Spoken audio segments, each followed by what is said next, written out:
सनत कुमार जी देखते हैं नारद जी को, कथम ब्रह्मंदीन मुखा उत्तिष्ठा किंतो तुरो भवान त्वरितं गम्यते पुत्रा कुतश्चागमनं तव। ये नारद जी, तुझे चिंता करो, तुम इतने चिंतित क्यों हो? तुम्हारे मुख का तेज क्यों निस्तेज क्यों हो रखा है? ये कारण क्या है? सनत कुमार जी कहते हैं कि हमने तो सुना था कि जिस व्यक्ति को नारद जी के दर्शन हो जाए उसका तो कल्याण हो जाता है, उसके जीवन में तो दुख कहीं आता ही नहीं है,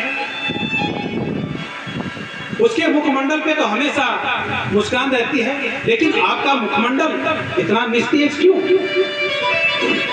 नारद जी कहते हैं कि क्या बोलूं महाराज, अहम तो पृथ्वी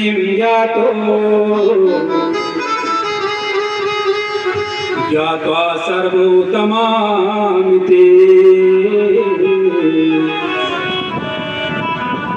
पुष्करं च प्रयागं च काशीं गोदावरीं तथा। हे ऋषियों, मैं पृथ्वी में आया, पृथ्वी को मैंने श्रेष्ठ समझा।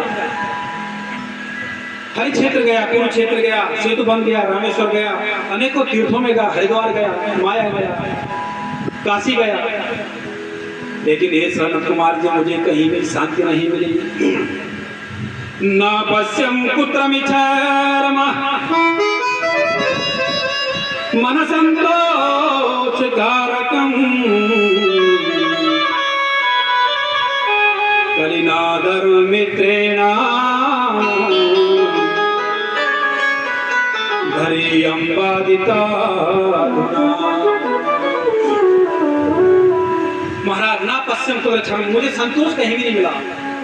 कारण क्या है? देव ऋषि बोल रहे हैं कि ना तो कोई सत्य बोलता है, यहाँ सबकी बुद्धि बिगड़ गई है, विकृति हो गई है। प्राकृतिक किसको कहते हैं? प्राकृतिक कहते हैं जो संतुलन बनाता है, उसको, उसका नाम है प्राकृति। और विकृति किसे कहते हैं? जो संतुलन को बिगाड़ता है, उसका नाम क्या है? विकृति। प्राकृति और विकृति दो चीज। प्राकृति शुद्ध और विकृति ये विरोधी, विलोम कहते हैं। प्राकृति का मतलब संतुलन बनाना और विकृति का मतलब संतुलन होना। विकृति तभी तो होती है ना, अगर बुद्धि में विकृति आ गई तो हम हर किसी को कुछ बोल जाते हैं। और संतुलन बना के चलेंगे तो महाराज, इसलिए कहते हैं कि हाँ सब झूठ बोलते हैं। मुझे बड़ा दुख हुआ, ये ऋषियों, मुझे बड़ा दुख हुआ कि मैं पृथ्वी में गया जहां भगवान ने इतनी बड़ी सृष्टि रचाई थी, लेकिन यहाँ क्या है? आदर नहीं है, सम्मान नहीं है, माँ पिताजी की बात कोई नहीं मानता। माँ पिताजी अगर बच्चों को कुछ बोलते हैं तो बच्चे आंखें दिखाते हैं। बोलो कि अगर ये सत्य धर्म करना है तो बच्चे विलोम करते हैं, उसके विपरीत चलते हैं। इसलिए कहा गया है कि श्रीमद् भागवत कथा पुराण जब भी हो तो अगर आपके छोटे छोटे बच्चे हैं ना, तो बच्चों को भी साथ लाना चाहिए अगर समय हो, क्योंकि अभी से उनको अगर संस्कार मिलने लग जाए तो बड़े होके कभी बिगड़ नहीं सकते। कहीं माँ पिताजी मैंने ऐसे भी देखे हैं कि अगर बच्चा कोई ज्ञान की बातें करता है ना, माँ पिताजी कहते हैं देखो पंडित जी ये कैसी बातें कर रहा है, हमें डर है कहीं ये सत्संग न ले ले, कहीं ये बाबा ना बन जाए। कहीं ये जोगी न बन जाए। ये तो अभी से इस प्रकार से बातें करता है, जबकि ऐसा नहीं है। करता है तो अपना सौभाग्य समझिए कि ऐसा पुत्र आपको मिला हुआ है, ऐसी पुत्र की प्राप्ति आपने की है, आप धन्य हैं। ऐसे पुत्र पौत्र अगर हो, ऐसे पुत्र जैसे प्रेम सिंह रावत, पौत्र कुलवीर सिंह रावत, कुटुंबजनी परिवार सभी, ये तो धर्मार्थ है। तो आपको खुश होना चाहिए कि ऐसे हमारे पुत्र हैं जो कि धर्म की क्या करें, धर्म को बढ़ाते रहें। धर्मे वर्धन्ते वर्धन्ते सर्वभूतानि सर्वदा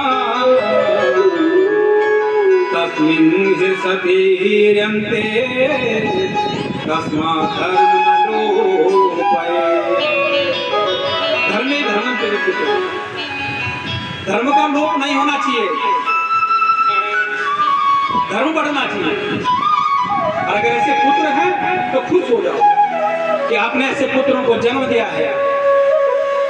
आज दिवंगत आत्मा कितनी प्रसन्न होगी जिनके निमित्त हम यहाँ पे कर्म कर रहे हैं कि मेरे पुत्र पौत्र यहाँ पे, मेरे कुटुंबजनी इतना बड़ा धर्मार्थ कर्म कर रहे हैं। वो तृप्त हो चुके हैं महाराज, आज से ही वो तृप्त हो गए हैं। अगर किसी के ऊपर उनकी कहीं पे भी लालसा होगी, किसी भाव में अगर आना भी चाहते होंगे, अब नहीं आएंगे, वो तृप्त हो चुके हैं। आता कौन है? जिसकी लालसा रहती है, और जो तृप्त हो गया वो क्यों आएगा? 21 पीढ़ियों के पितृ भी तृप्त हो जाते हैं। अगर उनकी भी लालसा होगी, 21 पीढ़ियां, बहुत बड़ी बात है, उनको भी तृप्ति हो जाती है। तो महाराज ऐसे पुत्रों को धन, और ऐसे पुत्रों को भी सत सत नमन जो धर्मार्थ करते हैं। इस प्रकार से नारद जी कहते हैं कि प्रभु कोई सुनता ही नहीं है। नहीं जो बहुएं हैं वो सास की नहीं सुनती, जो बहुएं हैं ना वो सास की नहीं सुनती। पहले क्या होता था, सास जो कहती थी बहू करती थी, अब उल्टा हो गया, बहू जो कहती है वो सास करती है। सास की परिभाषा क्या है? सास माने शासन। हमारे एक शासन होता है ना, देश का शासन होता है ना, हमारी सरकार थी सरकार, तो सरकार को जो शासन है उससे हम चलते हैं। जो उन्होंने नियमावली, जो नियम बनाए होंगे, रूल बनाए होंगे, उसके अनुसार हम चलते हैं। इसको कहते हैं शासन। इसी प्रकार से परिवार में सास का मतलब है शासन। सास सतमार्गी होती है, जो मार्ग दिखाती है कि बहू ये फलाने हैं, ये फलाने हैं, इनके पाँव छू। बहू अगर हमारे घर में मेहमान आते हैं तो पानी का गिलास सबसे पहले पानी पूछो। ये सास बताती है, सास ससुर बताती है। सास ससुर का मतलब होता है शासन।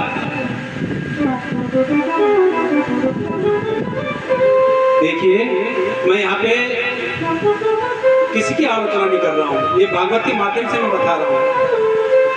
और ये जरूरी है, क्योंकि जो आज बहू है कल सास बनेगी। ये तो संसरते संसार है, संसरते संसार है। संसार किसको कहते हैं? जो हमेशा सरकता रहता है, उसी का नाम संसार है। सरक सरक के जो चलता है, इसी का नाम संसार है। तभी तो संसार कहा गया है। जो आज पुत्र हैं उनको कभी पिता बनना है, जो बेटियां हैं उनको माता बनना है, जो बहुएं हैं उनको सास बनना है। संसरते चलते संसार है। इस प्रकार से श्रीमद् भागवत सुनने का मतलब क्या है? यही तो ज्ञान उपार्जित होता है ना, यहाँ अर्जित यही तो होता है।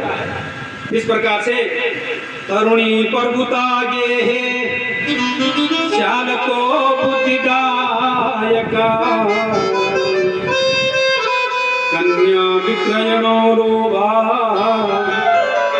दंपति नाम चकल तरुणी प्रभुता नहीं वो जो है वो सास की नहीं सुनती, माँ पिताजी की नहीं सुनती। लेकिन शंकराचार्य ऋषि कहते हैं कि जो नई बहू हैं उनको अपना भी तो उनका दायित्व है। कहते हैं दायित्व तो है, लेकिन दायित्व ऐसा होना चाहिए कि जो सबको लाभ दे। कहते हैं शंकराचार्य ऋषि कहते हैं कि नई बहुओं की भी चलनी चाहिए, लेकिन जहां तक बात है अपने से बड़ों का आदर करना, अपने बड़ों की बातों को मानना, ये उनको स्वीकार करना चाहिए। और नई नई संभावनाएं जो हैं उनको जोड़ना चाहिए, नई बहुओं को, नए पुत्रों को, नई जो जिसको कहते हैं नवयूथ, नव बालक, नव यौवन। आजकल के बालक कहते हैं ना अपने बुजुर्गों के तुम कुछ नहीं जानते, ऐसा नहीं है। और बुजुर्गों से भी निवेदन है कि जो नई संभावनाएं हैं उनके साथ जुड़ो, और जो नए नए बालक हैं, नया यूथ है, उनको मेरा कहने का मतलब ये है, तात्पर्य ये है कि सोच उनकी नई, लेकिन अनुभव पुराना पकड़ो, अनुभव बुजुर्गों से पकड़ो, सोच नहीं रखो, संभावनाएं नहीं रखो, और अनुभव को छोड़ो मत, तो फिर कल्याण। और अगर सोच नहीं रखोगे, अनुभव को छोड़ दोगे, तो फिर पीछे रह जाओगे। इसलिए अनुभव को साथ लेके चलो। और अनुभव कहाँ होता है? हमारे बुजुर्गों के पास। बोलिए श्री राधे श्याम।